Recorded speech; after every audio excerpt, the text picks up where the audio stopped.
Welcome, Grandpa Dave here. I just wanted to do a little section on a passage from Daniel and from Matthew and from Revelation regarding the controversies that are abounding regarding will saints be in the tribulation or not.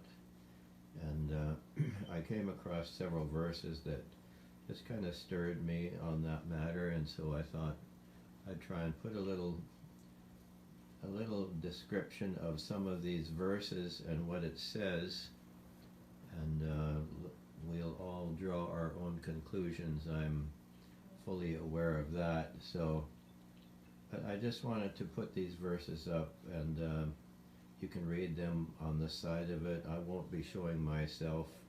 I just want to let these verses play, and I'll read them and maybe say a little bit about it, but I just want to read them.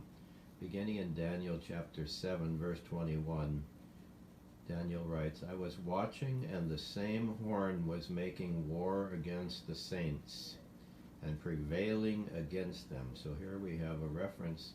The war is against the saints, and clearly this is referring to the tribulation. And then Daniel 7:25, "He shall speak pompous words against the Most High, shall persecute the saints of the Most High, and shall intend to change times and law. Then the saints shall be given into his hand for a time and times and half a time." This works out to exactly 3.5 years. Then we come to Matthew 24:29. It says, "Immediately after the tribulation of those days, the sun will be darkened, and the moon will not give its light.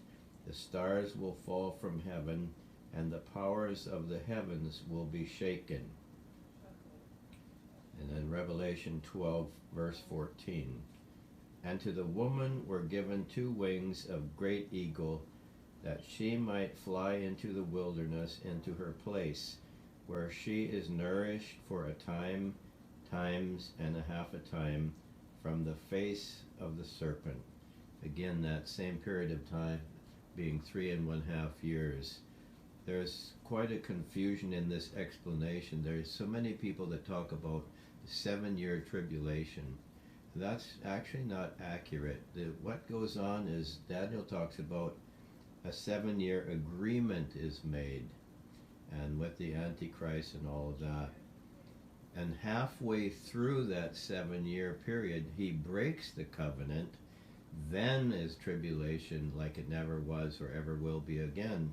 So the length of the tribulation is 3.5 years. The first 3.5 years, everybody's pretty happy with the guy. Things are going well and all of that. And then, bam, the sudden difference.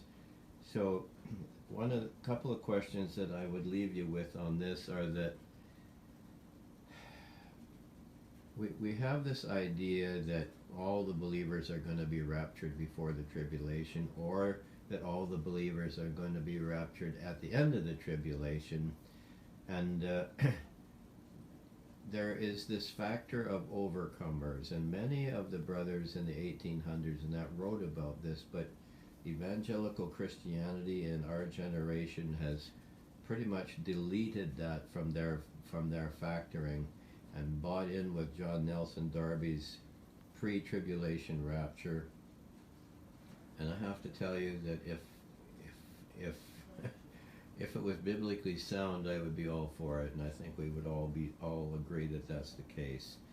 But we see here in these verses that I read briefly, Daniel 7:21, Daniel 7:25, Matthew 24:20, and Revelation 12:14, clearly it refers to saints being suffering in the tribulation. So just give us some thought, and we'll see how the Lord will lead us all, okay?